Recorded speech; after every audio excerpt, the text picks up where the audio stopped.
Welcome to a Verb Moto podcast. I am your host, Brad Gebhardt. With me on the line, a very special guest, and he is a repeat offender when it comes to Big MX radio podcast. In fact, the last time me and this guy did a podcast, it was 2018, which, believe it or not, was 6 years ago, and does not feel like 6 years ago. But the calendar tells me otherwise.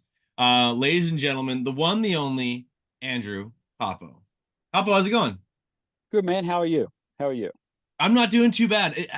I venture to guess how many people actually refer to you as your with your first name. Is like the people who call you Andrew, just your mom and the cops? There's a handful that call me Andrew. My last name is actually Hopson. Right. I've had the name Hoppo since I can remember. I don't know, 50 years ago. So I'm 52, right? So it's funny you say that. I worked when I first started working for Mitch Payton back in '94.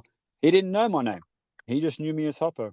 And someone I asked believe for me, that. and he goes, "I got no idea." He said, "I had to ask my mum, who was on the payroll." So there you go. The story of nicknames, right?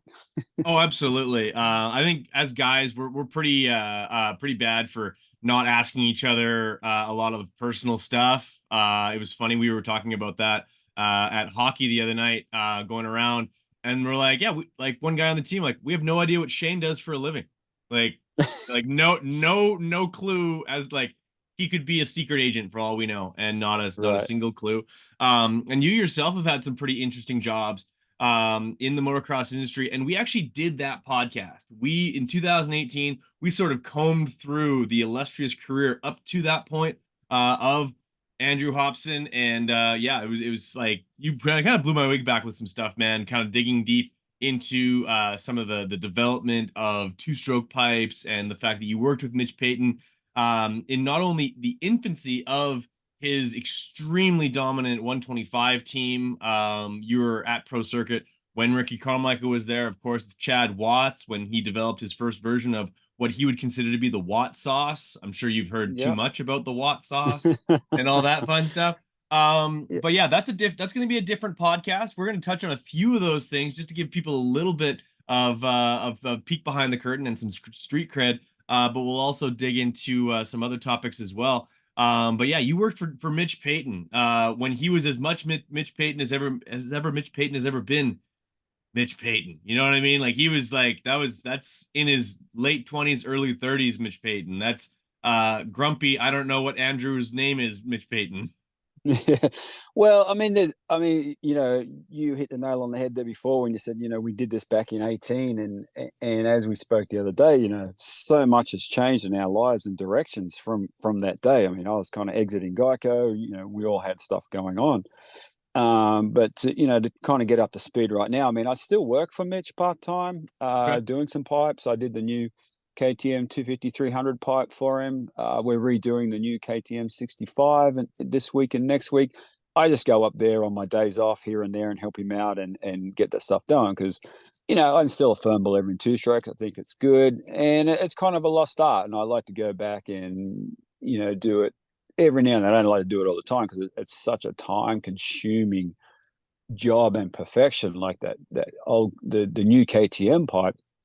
I think I had 10 days into that. We redid it 2 or 3 times, just looking for the right shape. And again, I don't do it all day, every day. So it takes a while to get, all those radiuses and the right look and ground clearance. And, he's a perfection on that stuff because it's going to be sold worldwide. So, it has to be 100% correct when they're done. So, and it always is good to step away from everything and just go take some frustrations out on metal and work with him on a different level. I mean, not too many people can do that. I mean, and honestly, like with Mitch, I don't even talk racing with him.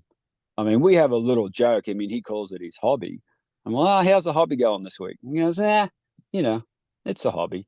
But realistically, it's a full time deal for him. So, I don't really take our friendship or conversation to the insides of racing. I mean, I could if I wanted to. He would probably tell me if I asked, but I don't need to know that. I mean, we have more conversations and laughs about building pipes or, talking CR500s or the old days more than anything. Or, hey, you remember that cylinder you ground in '98? Yeah, I remember that. So, we have a lot of that going on. But, yeah, or I try and help him, KTM wise, because I'm at KTM at the moment, whatever we can with, information or parts or whatever that's hard to get to help him out. Well, there you go. Yeah, So, no, the relationship between the two of you, it's been a strong one for the better part of 30 years. You were both much younger men when you met. uh, yeah, I mean, honestly, like I think we may have touched on it earlier on Yeah, how we ended up, but I ended up here through, a guy called Dave Feeney, who was a best friend of mine in Australia, and then, I got all kinds of time for he Dave Feeney. yeah. So he originally, I came over and started with him, and I started at PC. I mean, I was illegal. I had 2 gear bags. I had everything that was, you weren't supposed to do, but we all made it work. And I had no idea. I just wanted to work with motorcycles, and I was a machinist fabricator by trade, and Mitch needed a pipe builder, so it just was fitting to do that. I didn't really have a big desire to be a race mechanic, although I loved racing, and everyone wants to win and do all that sort of stuff. But a lot of the foundation of that was like you had to learn how to work, right? Yeah. Whether it was 5 days a week at 12, 16 hours a day. I mean, a lot of the people don't realize it, especially in those days where everything was handmade. Like now, it's like, you get a piston made, you get a cam made, you get valves made, and on and on. It's 6 weeks, and in between, you know, we'll do whatever we can. But those days, I mean, I remember I used to be able to knock out 2 KX125 cone pipes in a day. They weren't pretty, but they were dimensionally right. And then I'd be done, and he'd be, all right, let's put it on the dyno. And, you'd be there at midnight.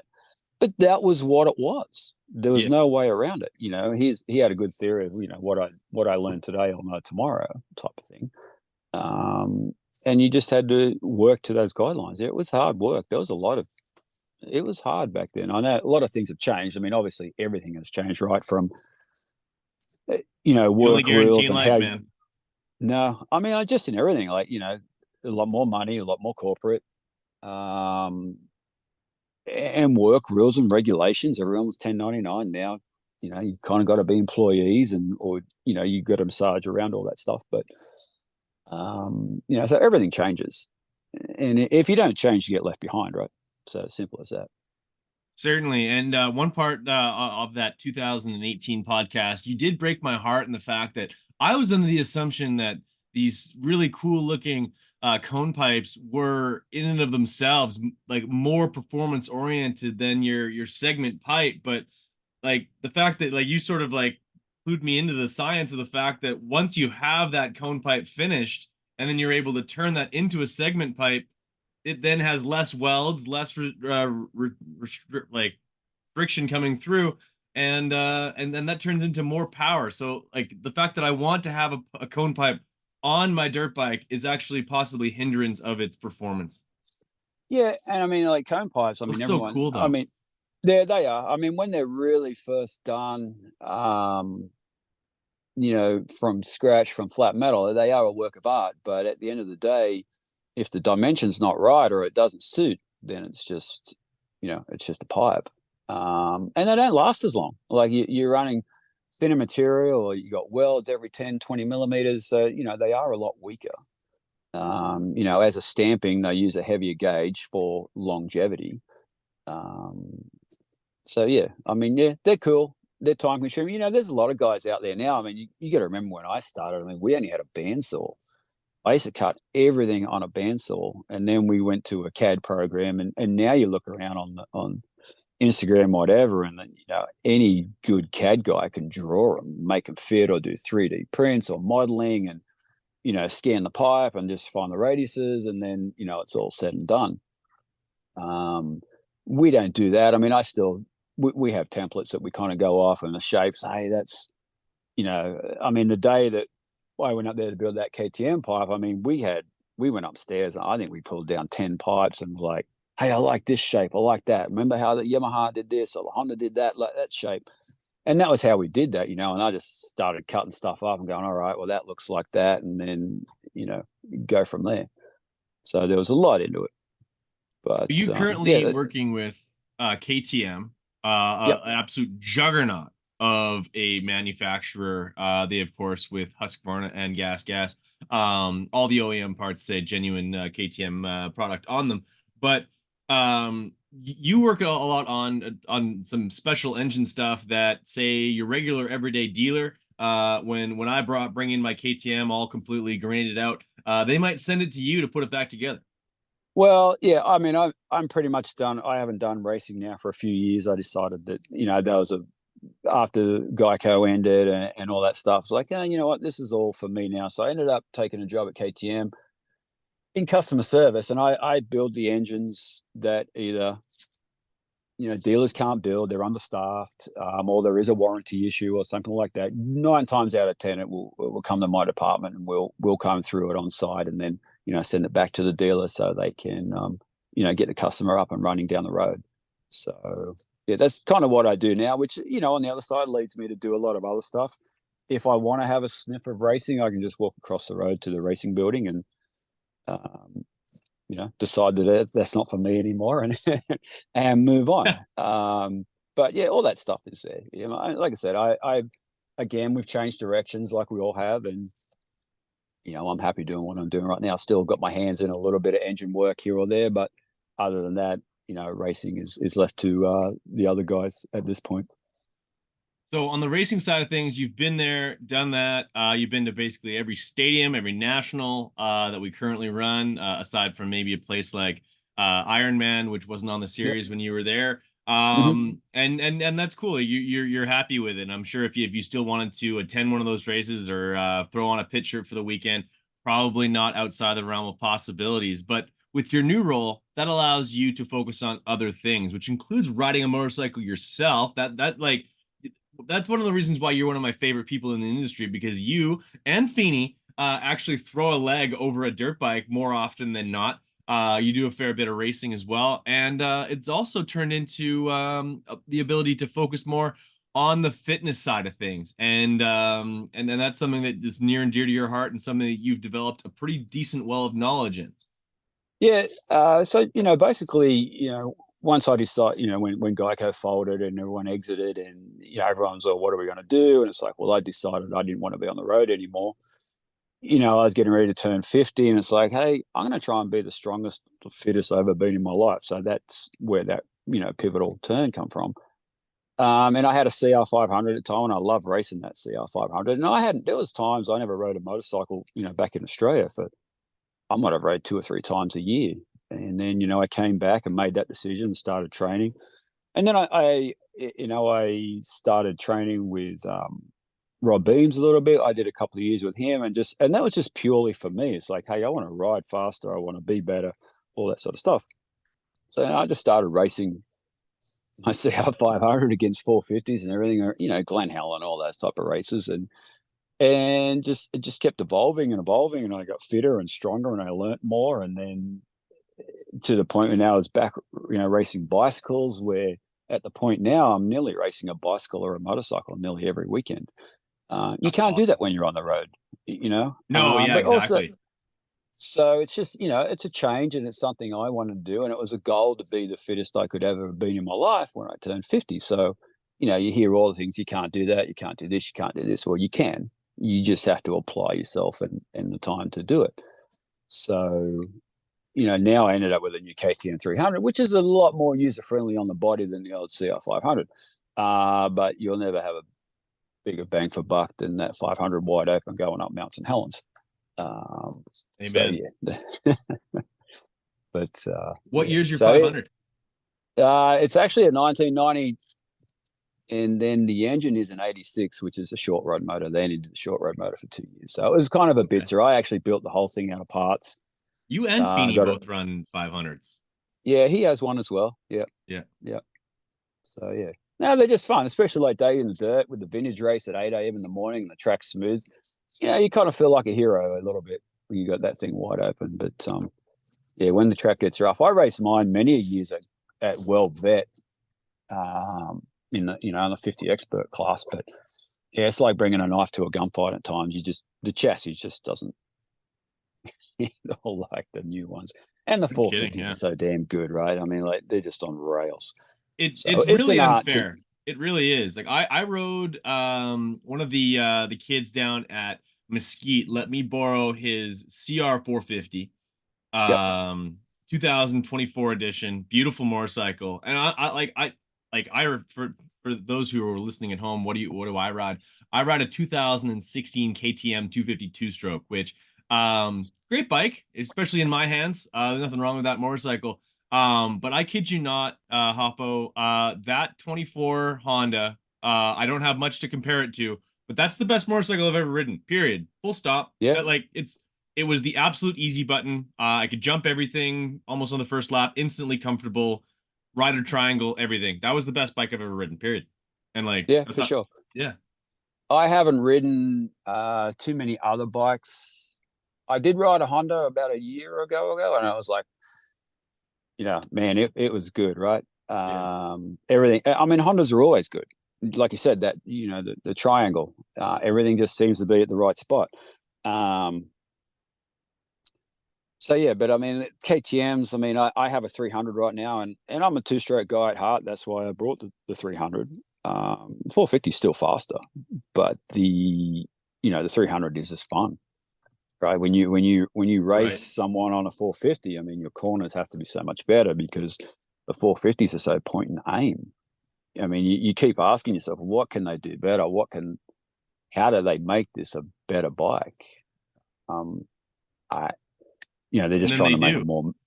They do for some reason, somehow. I mean, it's all in chassis as well. They'll go a little direction, it's a little too stiff, and then they'll bring it back, and it's a little more supple, and it's all for the end consumer. So you'd mentioned that at the age of 52 years old, you took hold of your fitness level and were able to essentially attain a fitness level that you hadn't really had. I don't think you've ever been really out of shape, but you'd never been at this level of fitness. Which not only, first of all, hats off to you. That's an amazing feat. But along the way, you must have also accrued a lot of new information, new lessons, and some methodologies to like sort of be able to pass on to others. That's a pretty cool thing. Yeah, I mean, like you talk about the Mitch workload and everything in the '90s. I mean, everybody did. I mean, like everyone worked hard, but there was a lot there I never knew about personal development, personal fitness, macros and weight training and strength, and you just went out and rode, right? You got beat on the weekend. You went and did more motos through the week. Well, now that's not so the point. I mean, you still have to put the work in, and you have to stress your body to overcome to go to the next level. Which is, that's what I learned working with Rob. There was taper weeks, there was hard weeks, there was more cardio, there was ladders training on the heart rate up and down, or zone 2 training, and then it's like when I first started, well, this guy's on crack. But as the knowledge sunk in and you've seen the results, and you're all, well, this is right. I do need to stress my body. Then I do need to pull it back. And then it's the same thing. Like you're not going to go run one of Mitch's KX 250s on pump fuel, right? So then that comes back to what you eat, what you drink, and all that sort of stuff, and rest. So it all starts to tie in. And I just grasped it and took it on, and man, just trying to make something of it now. Certainly, and it certainly helps if you're someone who's legitimately interested in acquiring that knowledge. Like there's a lot of people I know, they go to the gym but they don't go to the trouble of sort of doing some research to figure out, like, how can I make this more effective, how can I make this more efficient, how can I get more out of every workout, and then also, if I'm going to work out, what should I put inside my body in order to actually optimize that work that I'm putting in? Because I know that there's obviously a lot of people who they hit the gym and then they drop by McDonald's on the way home and like almost kind of undo the work they just did, or at least a little bit detrimental to the workout program. And I'll say this, and until I'm blue in the face, and I'm sure everyone's heard it before, you cannot out train a bad diet, and I'm sure that's something that you echo as well. Absolutely. You just can't. I mean, I think that I have never done this, but I mean, I think that I'm big on macros and all that sort of stuff. Now, it'd be interesting to go and do a week of either, McDonald's or Taco Bell or something like fast food, but try Mhm. and keep in those macros that, hey, you're still in your calories and your fats, proteins, and carbs. It's like, but you're just not using as good as fuel, right? I'd be curious to see how you ended up. I've never done that. I'm sure someone has documented that somewhere, but you know, it'd be a Yeah. very interesting test to see the difference in performance. So yeah, I mean, it's just taking an interest in yourself, and like I dropped 15 pounds just recently, the last few months, and that was all from just learning what food was, macros, and sticking to that, and accountability. And that allowed me to go to the next step. My bicycle went through the roof. Well, I kept the same power, but I dropped 15 pounds, so naturally I could climb faster. So it all goes hand in hand. Certainly it does. Now, so when you meant talk about macros, there might be a few people listening who don't know what macronutrients are, how to identify them, and honestly, how to balance them into a workout program or a fitness regime whatsoever. Like obviously, people have heard of carbs, they've heard of protein, they've heard of fats. Those essentially are your macronutrients. Is how do they affect the body, and how can they be used effectively in a workout program? Well, it's the same as everything. Like we spoke briefly the other day. I mean, you got your three main ones: your carbs, your fat, and your protein. And it's no different to your bank statement or the household. I mean, you have to work within certain reasons, or you spend too much, you go bankrupt, or you don't keep the house tidy, it gets dirty. So it's the same with the food. So like I use my Fitness Pal. There's a barcode on there. You can scan everything. And like I said, when I started on this, it's like I ain't doing this. This is junk. Like I'm not measuring or weighing food. Well, it took me like a week and a half, 2 weeks to work out, what was a good fat, what was a good protein, and on and on and on. And my Fitness Pal nearly does it all for you. Like you just scan it and you put in, mine was a little different on the way that I acquired it, but the average person can just go, hey, I weigh 180 pounds. I want to weigh 170, 170, and it'll do all the math for you and give you guidelines. And then you just start scanning food and going, oh, well, that much chicken, that much meat, that's much protein. Um, and like I said, it's pretty foolproof system, really.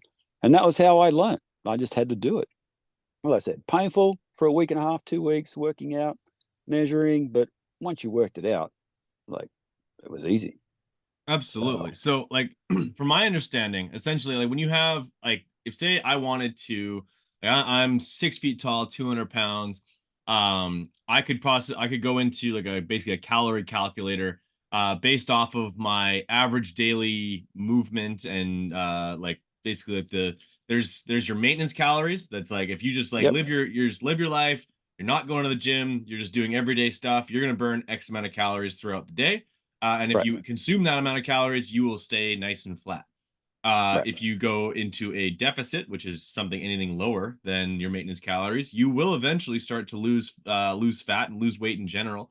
Although like depends on how strict you're going to be, is how fast you're going to lose it. Um, and here's the kicker. Uh, like when it like say if like personally my current budget is 1600 calories for the day. Mm-hmm.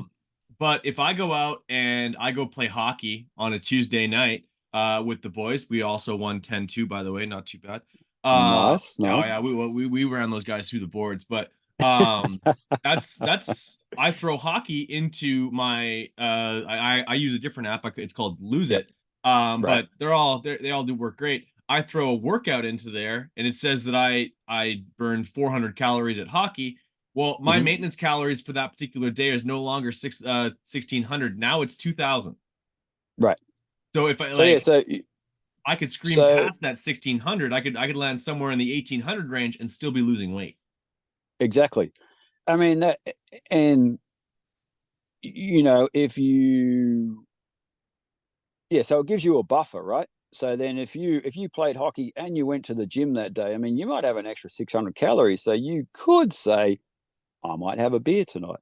And then you can look at, well, that's going to be so many carbs, that's going to be this. But, whether you say you deserve it or you drink alcohol more than most or you don't drink alcohol at all, I mean, you can use it as a reward, right? Like For sure. just where you're at. And that's typically what I do. Like, mine's at 1,800 calories a day. And then, usually, at the moment I'm working out in the morning in the gym, and it's usually a bicycle ride, either road cycle or mountain bike at lunchtime. So, typically on an average day, I probably sit around 26, 2,700 calories, which is ample enough for anyone. And, also too, that, exercise is a appetite deterrent, right? When you exercise, you don't feel like eating when you finish. And that's because your body does stuff and wants to protect all its organs and, Yeah. all that sort of Your stuff. body's So, doing other busy doing other things. yeah, right. So, I mean, technically, you could still live, you could still eat the cake and the apple pie and everything else. You just record it and go, well, I did do that. But, and I notice, when I hit those macros and those numbers to a T, I can see it in my body within a week. But like I said, I was hovering around 12, 13%. I'm down to 5 to 6% now. As Like far when as I body really hit fat. those macros, you can see a difference in the body and you can feel a difference. So, it's just a little bit of discipline, a little bit of accountability. And that's all it really is. But it takes time. Like I said, it's accountability and it's discipline. I mean, mum's cooking dinner on Sunday night with a roast, and it's like, I don't know what you're chasing, but you might have to make some harsh decisions if that's what you're after. Certainly, yeah, because the roast comes with the potatoes, the garlic mash, maybe some Yep. gravy, and yeah, maybe some other vegetables on the side. But you talk about discipline and accountability. Those are two things that I think just about everybody struggles with. But if they had somebody in their corner who was working with them and marking their progress and talking about their progress and helping them with each stage, that gives people a leg up on sort of being able to be successful with that. And that's something that you offer to just about anybody. Yeah, I mean, like I'll give you an example. Like I'm crossing over into this coaching kind of realm and mindset and all that sort of stuff. It's like this week. I have to overcome all that stuff as well. I didn't want to go to the gym this morning. It was pouring down rain at 4:30, but I did a little Instagram post. Right, hey, it's cold, it's wet. I didn't want to get up, but I did. Hmm. And I had a guy message me out of blue, and he goes, "Thanks for the inspiration. It made me get up this morning." It's like, well, awesome. I got someone up to move. I mean, that's the whole goal, right? But it's a struggle. I mean, I struggle every morning to get out of bed at 4:30, 5 o'clock to go to the gym or whatever. I mean, we're all in the same boat. Simple Yeah, as that. I think it's funny that I think there's a little bit of a fallacy that like people who do end up going to the gym at 5, 6 o'clock in the morning, that they either don't enjoy laying in bed, or like that the sensation of being inside in bed first thing in the morning when you're all cozy is like not a positive, like not an enjoyable sensation. Like, hey, I love it just as much as the next guy.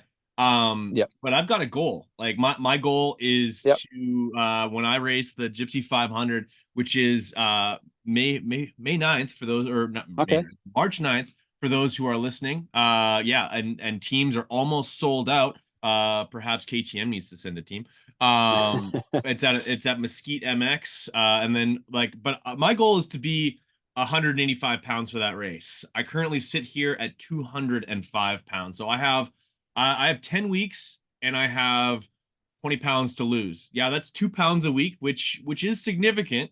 But I've set my calories. I know what my macros are, and I know how much I have to work out in that time in order to get there. And I certainly want to get there because for no other reason, Hoppo, that my friends over at Fox Racing, they like to send me size 32 pants, and currently I don't think I could close those fucking things. So Well, you can send those to me. Oh no, I have a deal with O'Neill, but yeah, I can wear 30. I can wear 32s, and I can take my shirt off, and I feel quite proud of what I've attempted. But I'm not in going that boat back right to now, and that, that's changing. Okay. but you've got a goal, right? So that means that your why is more important than anything, Yes. right? Why do I want to do it? Well, one, you probably want to make life easier on your little KX 125. Hell Right, yeah. it's got, oh man, I'm only hauling an under 200 pound guy now instead of over 200 pound guy. So there's all those types of things. And I mean, I think that, you know, when I look at a person that's in the gym or on the street, and you can see that they're strong, you go, well, I know what they've been through. And I mean, like, you can, look at you, like, you made some decisions that let you get overweight to an extent. Okay, you're pulling them back in, Mhm.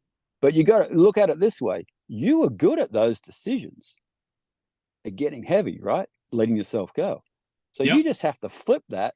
Hey, I was good at getting out of shape. I'm going to be good at getting in shape. So you just got to flip it. Yeah, it's just it's daily decisions, man. I know myself. I'm when it comes to alcohol, I play obviously like they don't call it beer league because we drink water. So like after the game, yes, like the last three games have played, afterwards we do go to the bar. I grab myself an ice cold water. Mm-hmm. And because I know two things. A, the calories that come with beer is not what I need right now. I and Right, also it's not just the calories in the beer, it's the food that comes with the beer itself. It's right, the chicken wings, it's the nachos, it's this, that, and the other thing, or stopping off at McDonald's on the way home after having the nachos. Yes, I've done that. right. But yeah, I've bucked those trends, and yeah, it allows me to enjoy my sport, still hang out with my friends, and get to where I want to be. Uh, Yeah, when I get back to where I want to be, will I have a beer with the boys? Absolutely. That's part of that process.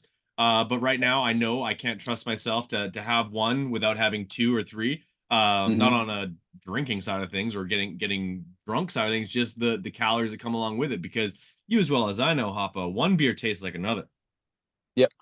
And, two parts here is like, are your hockey buddies there all on par with you on this goal and mission? It's like, hey, we got to help Brad Oh out. yeah. Sorry. Yeah, no, Oh, good. my good friends, like honestly, like yeah, a couple of them like they might tease you like, "Hey, how's your Yeah, water?"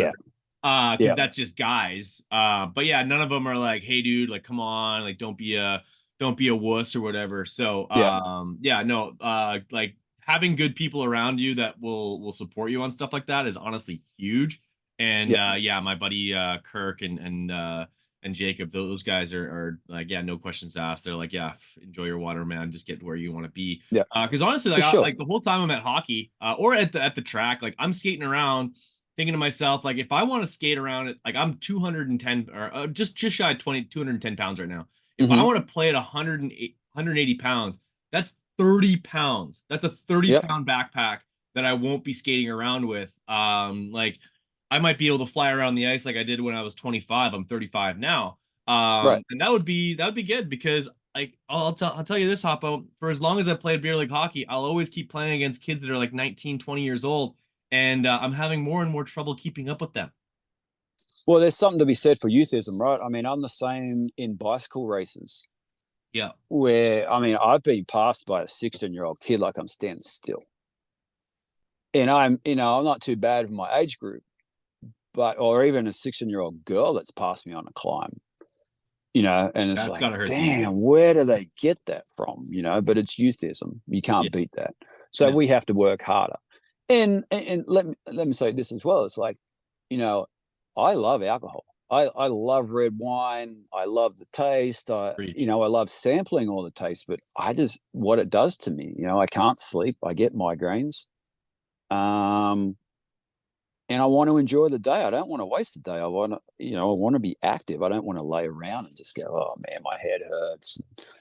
The wallet's empty, and I'd rather have a good night's sleep and go ride a bicycle or race a motorcycle or do what is fun as opposed to just laying around. But yeah, you're right. I mean, like alcohol in general. It's like I love drinking the beer or the wine or whatever, but I can't handle what it does to me. Yeah, no, And it's that's me. That's yeah. me personally. I mean, to other people, everyone is different, right? Yeah, But no, you're 100% right, and everyone's diet's gonna look a little bit different as far as what they like to eat, as far mhm, as ingredients and stuff like that. But I think those macronutrients are really important when it comes to race day or even a ride day, because I know there's a lot of weekend warriors like myself. I mhm, ride more than I race. I might line up behind a gate, five, 10 times throughout the entire year. But Hmm. in the summertime, when it isn't -30 and a foot of snow outside, I try and ride at least once a week. Right. What are some of the like how should like what are some recommendations that you can make as far as fuel throughout that day or maybe the day leading up to it? Because you as well as I know, nutrition and hydration leading up to an event is maybe more important than even the nutrition on that day. Because I know some people, like a friend of mine, I remember I went to go play touch football back when I was like 19, 20 years old. He's like, oh, hey, make sure you drink some water today. I'm like, dude, if I'm dehydrated now, it is too late. Yeah. Yeah. So, I mean, I think that starts again. That is just knowledge and knowing what your body likes. But I mean, there's roughly a rule of thumb for hydration, which is, whatever your body weight is, half of that you drink, right? So if you're, 100 pounds, you should be drinking around 50 ounces of water a day. So, it's basically, if you're 200 pounds, 100 ounces of water a day. And that's not including, that is just water, nothing with a calorie. So not including coffee, not including Gatorade or anything like that. So that's what you should be drinking. And then everything else is on top of that. So you that should be your first things. You try and stay in that barrier, because there's if you're underhydrated, that's an issue, and if you're overhydrated, that's an issue as well. And then now we're starting to get into sweat rate calculators, and it gets kind of deep after that. But for me, like I raced Glen Helen on Sunday, SoCal Old Timers. So I'll try and hit all those numbers of water, and staying hydrated throughout the week. So you're always, you should always be on the verge of peeing clear at some point.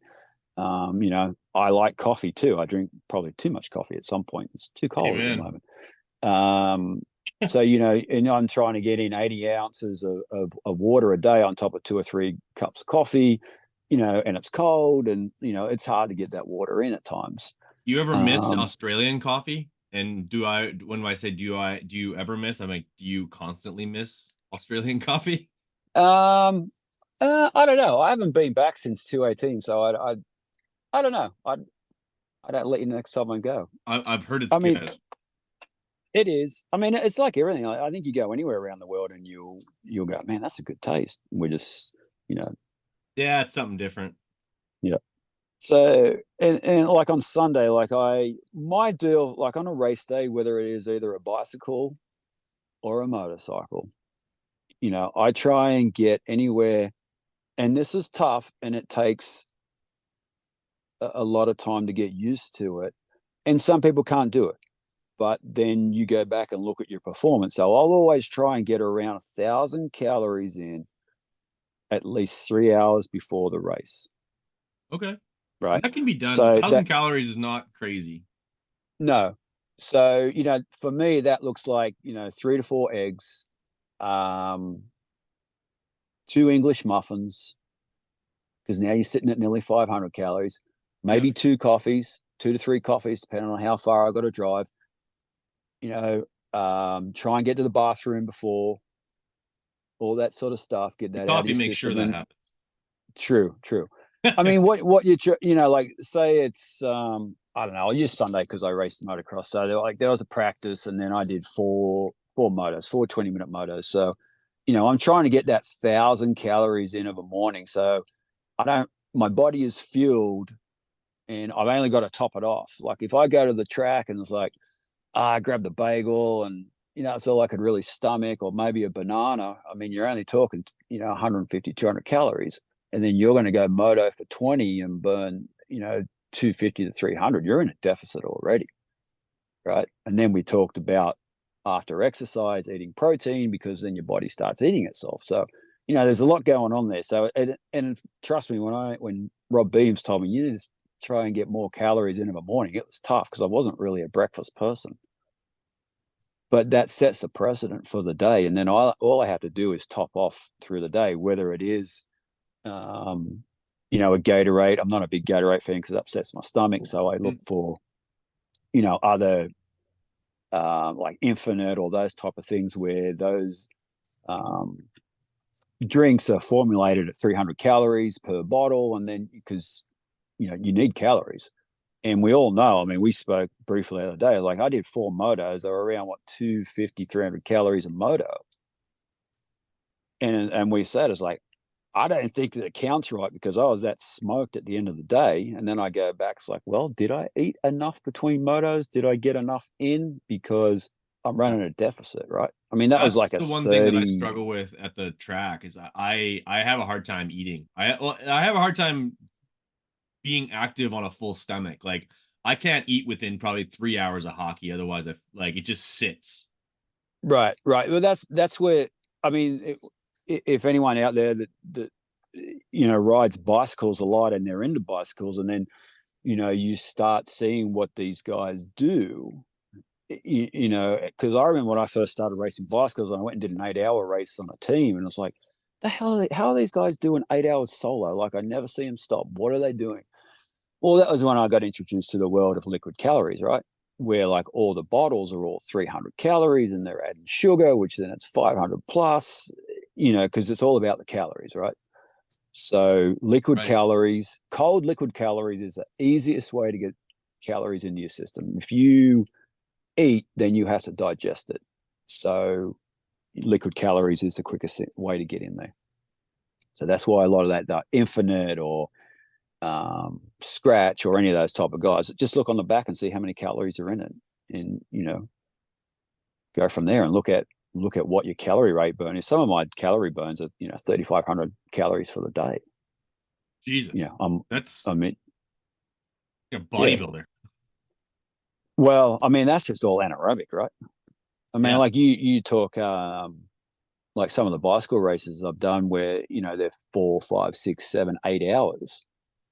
Like you're trying to, and the only way you can get there is to do it because you don't know, like your body wants different stuff at different times, right? That's where with Rob, he has stuff built through Infinite, which is all custom made. Like, hey, he's got one for a 1 hour workout, he's got for a 2 hour and 3 hour, because your body's pulling all different stuff at different times. So that's what's good about his formulated powders. Yeah. So I can go, hey, I'm going to sip on a 1 hour before on the way to the track, which is going to give me, 300 calories. And then in between motos, I'm going to do these because it's going to be a long day. So I'm always trying to top up with liquid calories as opposed to trying to eat, a handful of chicken or rice or a banana. I can usually stomach a banana, but, again, like you just got to be conscious of calories, I think. And then if you have enough calories for the day, you'll find that you will get through the day, especially in moto, because we're basically all moto orientated, right? Yeah, So, I would imagine that most listeners of the Verb Moto podcast network are moto athletes. Not there's might be a few hockey players in there, but those are just my Canadian buddies that are kind enough to listen to my podcast. Maybe a right. few of them are cyclists as well. Some cross training is being done. So Hoppo, you offer your coaching services to not only like athletes around Southern California, but the weekend warrior, Joe Public, anywhere who have a fitness goal, someone who are looking for some guidance. Maybe they don't have the same well of knowledge that you have, but they might have similar goals. Right. How does someone get in touch with you, and what would it look like working with you? I mean, the easiest way to contact me is just through Instagram at my Instagram handle, which is just Hoppo, and then the message will come to me, and we can just chat back and forth and see what your goals are, where you want to go, what you want to do. And I mean, like I just see a lot of guys out there, especially that I race with, and that are 30, 40, 50 pounds overweight, and just know that you can just get them to change what they eat and drop that 20 pounds. It's like they're a different man, they're a different person in everything, and they can ride a motorcycle faster or for longer.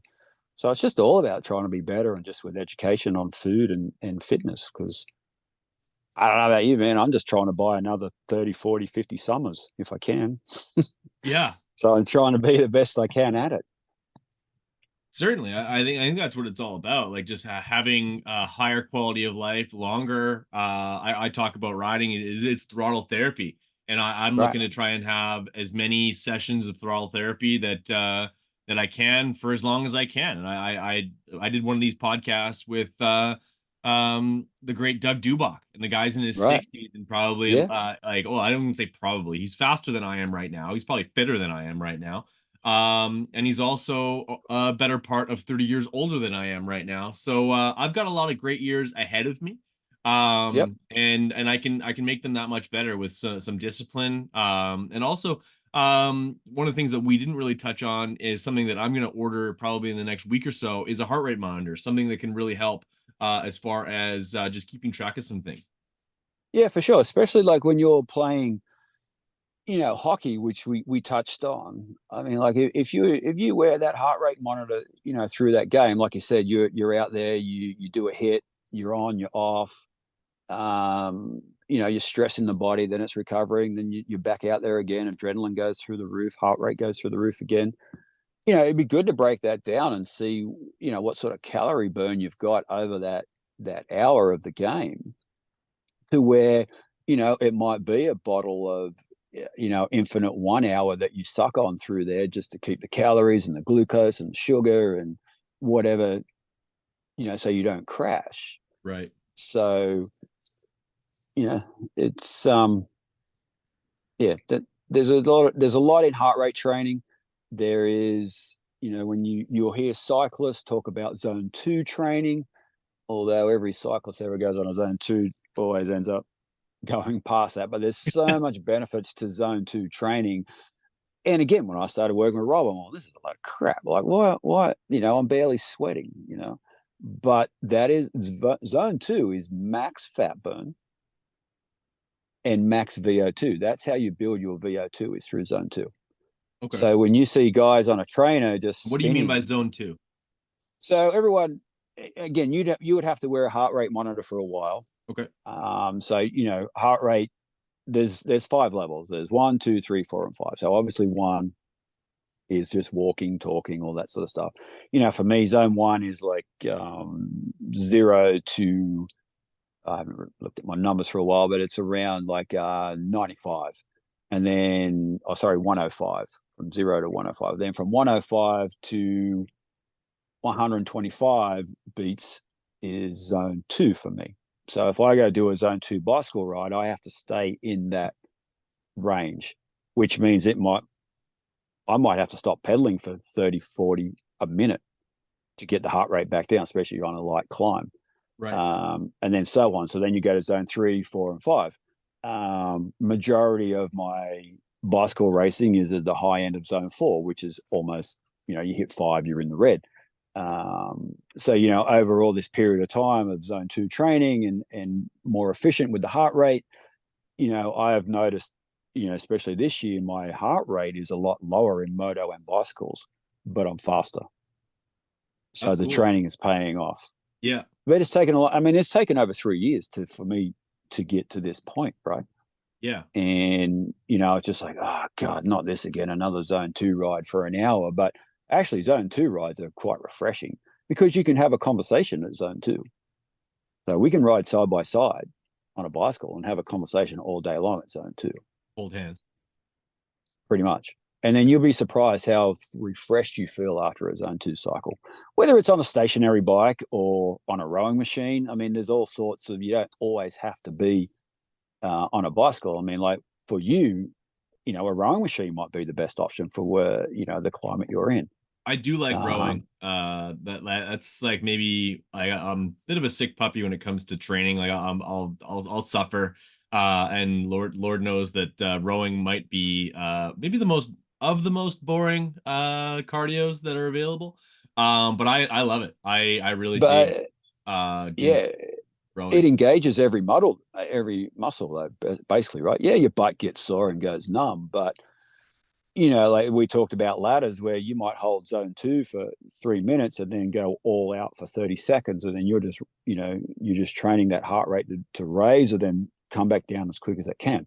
Mm. And they're all the little things that you don't catch, right? But that's just from years of working with Rob and going on that, you learn all that stuff and the benefits from it. Because like I said, when I started doing zone 2 training, I'm all, this is dumb. But I also come from a background of work for Mitch Payton where it was wide open every single day, right? Yeah. That's it. And I did not know that. I just thought that you just had to train harder and harder and harder. Well, then that leads to other things where, the mono or the blood diseases because you can't rest. And then you get into like, you talk to anyone that did those extra 3 races last year. It's like they killed all those teams financially, time wise, and the riders. They all needed 3 weeks of absolutely no exercise, just rest because they're so burnt out. And you'll probably start. I'm not saying I'm an expert on it, but that was an extra 3 weeks of stress for everybody in every way. So, but the crowd loves more racing. But the downside is going to be everyone getting ready or being Yeah, no, I fresh. did that. The influx of like it doesn't sound like much, but 2 extra races is essentially that's better part of 10% more racing throughout the entire year. Mm-hmm. And then that doesn't stop people from or guys like Eric Perrinard to wanting to run the Paris Supercross. Mm-hmm. So there'll be invites for that. There will be invites for I'm sure Red Bull Straight Rhythm will come back to some effect. And it's not like these guys stop training. They're always on something. They've got to test. They've got to do this. They got to do that. Right. And yeah, And that's all part of it. I mean, realistically now, when you look at it, I mean, like we'll just use um, Chase. I mean, like the extra 3 races for Honda. He was a Supercross champion. He's going to a new team, new environment, new bike, everything. He still had to take downtime. Like he still does his Santa Barbara where he's out and he's surfing and just having fun, being normal. And then he's got to turn around and adapt to a whole new team, bike, surroundings, and perform. Yeah, That's a lot. That's a lot on the system. it A really lot. is. Yeah, it's and yeah, that's where how we arrive at adrenal fatigue, where Yep. you're just running yourself into the ground, and yeah, even after a great workout, you don't feel fantastic. Well, this has been really eye opening. I hope it has been for the listeners as well.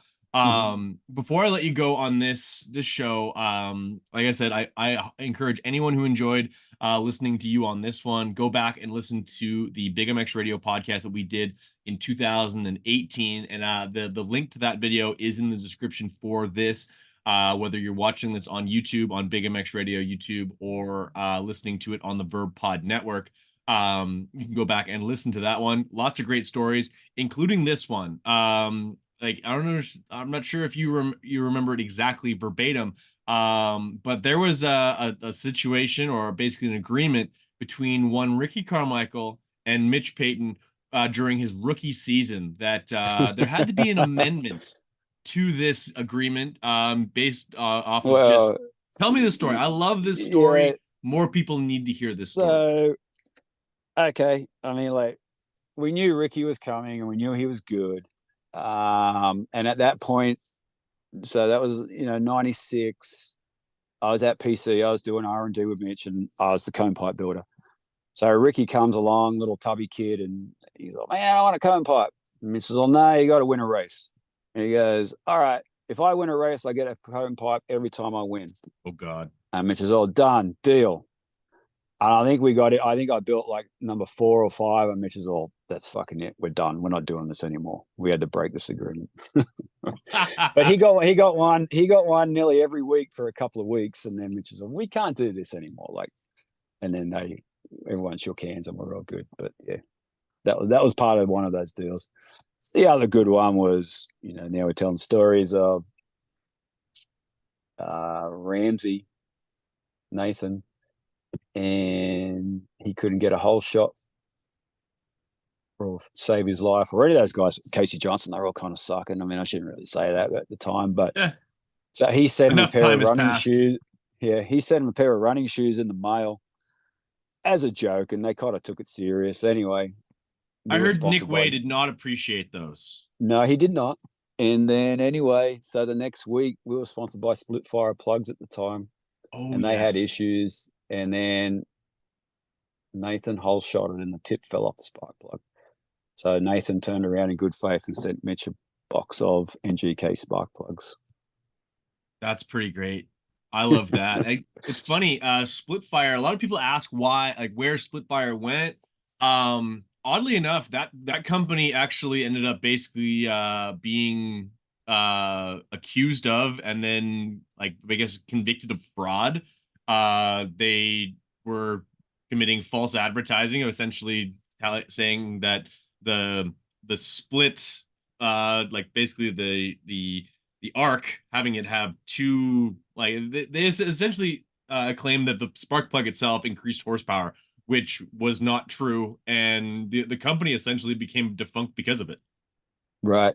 Yeah. I don't remember all the ins and outs of it now, but I mean, at that point in time, it was, um, it was a corporate money sponsor, so we had to abide by the rules. Um, and then I remember just dyno, and they would fail to an extent. But I mean, we tried for it. Mitch is not that type of guy, just take the money and run. I mean, we worked pretty hard to try and get that to work. But like you said, at the end of the day, you know, who knows what the parent company was? You don't know whether it was set up to fail. Right. There's all that sort of corporate stuff that can go on. But yeah, it was a funny time, and it was a good sponsor at the time. I mean, like, he needed that stuff. Oh yeah, no. It's If the it's if the it's if never the checks checked. were clearing, that's awesome for Mitch. And then honestly, since then, the number of people who have built KX 125s, set up black wheels and split fire across the shroud, like it's Yeah, actually a shame the company's no longer around because they get a lot of press. for sure. Yeah, I've had a couple of guys around the world, just message me because there's still some. I don't post too much of what I build for Mitch, especially late model stuff, because it's Right. it's it's it's still current for sale and that sort of stuff. But I do go build them. I have an agreement with him where I can rent the space and build them, and I built one for a buddy of mine in Australia last year, and he was pumped and all that sort of stuff. So yeah, they're definitely coming back around, and it's always sad. Like, you think back now to the late '90s on the stuff we threw out or we didn't care. Or I'm not saying we didn't care, but it was just plastics every week. And now if you had a set of plastics or those chrome plastics from '95, it's like, damn, you could nearly retire, right? Right. Um, and who would have thought that all this time later that all that stuff is such a demand? It's amazing, really. It really is. And yeah, completely off topic. And like maybe I'll become wrong because it's not my sort of heyday growing up with it. I don't see today's like I don't think anyone's going to, or they might, but I don't think anyone's grabbing a 2024, like in 2034, I don't think anyone's grabbing a 2024 KX 250F and like building a throwback 2024 Mitch Payton bike. Does that make sense? Like, like Yeah, I, like that 2004 hybrid, the Cowie and Suzuki. yeah, exactly. Or even like I have a 2006 250F, and first of all, those things are extremely hard to find parts for, especially performance Right. parts. Mm-hmm. And no offense, but those bikes are horrid. Like that bike handles like a shopping cart. Yeah, I don't know. I mean, it's hard to say. I think that if you look at 10 years ago, like you said, 2014, Mhm. yeah, is anyone building them now? Because like all the No. manufacturers have that 10-year rule, right? Like after that last model, that they're supposed to, by international law, make parts for 10 years. I mean, good Right. luck trying to find a CR 500 part right now, Yeah. or a KX 500, right? The only And thing who that would have holds me thought back from they? buying one.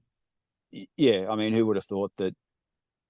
When I came back to the US in 16, I mean, you could pick up a CR 500 for $900 on Craigslist, right?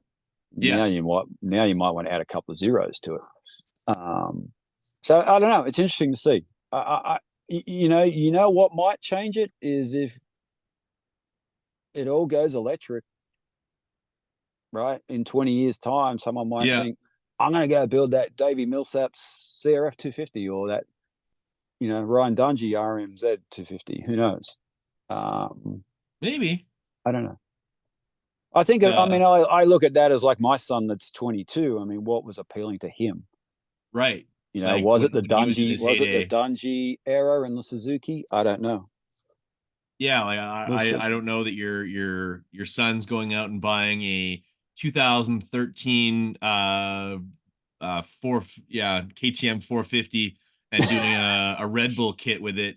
I just like Yeah. I just don't see those builds happening. But like I still to like I guarantee if I look hard enough, there's somebody building a 2001 KX 250, putting the number 4 on it with some Chevy truck graphic kits, and they're just like yeah, just like relishing on those days. Like that was a very special time. I think it gets a little bit underrated because I think people sort of see it as like, of course, that was the heyday, and that was also the heyday of a lot of the people who were growing up, so that they think that that's Right. only special to them. But like Hmm. that era hasn't really moved forward. Like I don't see a lot of people like building a Ryan Villapoto 2009 replica. Like Yeah. I mean, I'll even go back even further to a 98 YZF 400. I yes, don't. I don't see too. I have seen some guys restore them back to, immaculate condition, which is yeah, kind of cool because it was. I mean, doing hey, like it a was Doug Henry innovative. build. Yeah, but you don't. You know, I can guarantee you. And of anything that I've ever posted on my Instagram, not, I've posted a lot more lately, but that CR500, whether it's a video, a pic, Glen Helen or whatever, will always get the most likes. Oh, for sure. Yeah. Yeah, that's like when I went down to Shoals to do the release with Stu Baylor on Yeah, his brand Shibata, new yeah, yep. team. Hmm. Like, yeah, you like he went out and bought a KX 500, and it was like 2 or 3 clips on Instagram got about 100,000 views. Hit him on the Yep. 4 stroke didn't really hit the same, weirdly enough, but No, no. I mean, yeah, that was the same as Alex Ray at Day in the Dirt on his KX 500. He looked the part. He had all cool O'Neill gear, and then I passed him on the first lap because the decompressor broke off the head and ran it. Didn't have any compression. sad. And I'm all, you going to fix it? Yes. Nah, it is what it is. It's like, all right. So Fair there you enough. So, go. are you saying that Alex Ray might have a KX 500 I want to buy? I don't know. He did say he would never sell it, but he wasn't going to ride it again. So Okay, so like who knows? Are you after a KX 500? I am because I have the KX 125. You know I have the Okay. KX 250. I Yep. need Yep. and I like because my dad's a pack rat and refuses to sell any of my dirt bikes. I also have a KX 85. So Yeah. Yeah. Yep. I need the KX 500. Put the number 95 on it, and yeah, that'd be I just complete the collection. Yeah, I don't think I need to buy a KX 65, but if I do, I'll go buy one. But But yeah, the KX so 500, and I did ride one this last summer, and it was yep. hella fun. So I It's think that needs to be part of my repertoire. they're. I mean, they're an art to ride, right? They're just a big 125. I mean, they only rev to 6,600 RPM. Yeah, That's it. You know. So they're fun. I mean, when like Glen Helen is basically the best track to ride around Southern California. You go anywhere else, and you run out of shock, and because you can't run them stiff, you have to yeah, run them soft, else you just yeah, get beat up. exactly. So when So I'm down in Southern California, not only do I know I have a place to stay, but I have a bike yep, to ride. So yep. I can get you a KX 500. I know. I got a couple of buddies with them. They all race Day in the Dirt and Two Stroke Cup, so you're all good. all We'll right, have to get you down for Two Stroke Cup or Day in the Dirt or something like that. needs to happen. It Uh, does. Andrew Hopson here on the Verb Pod Network. Thank you so much for making some time for us. Uh, Once again, how can people reach out to you if they themselves want to turn their 2024 physique fitness level around? Drop that for me one more time, and then we'll let you get just ready to get down with the rest of your day, man. thank you. I really appreciate it. This has been awesome. I love doing this stuff. Just Yeah, yeah, Instagram, Hoppo, Hoppo. Just send me a message and we can go from there. I'm trying to post more and more each day on this sort of stuff. Um, yeah. So we'll just leave it at that. love it, my friend. Hoppo, Awesome. just like a kangaroo from down under. Uh, uh, You have yourself a great one. Don't hang up just Thank yet, you. my friend. But yeah, Okay. the podcast, we're Thank gonna you. cut her off right there.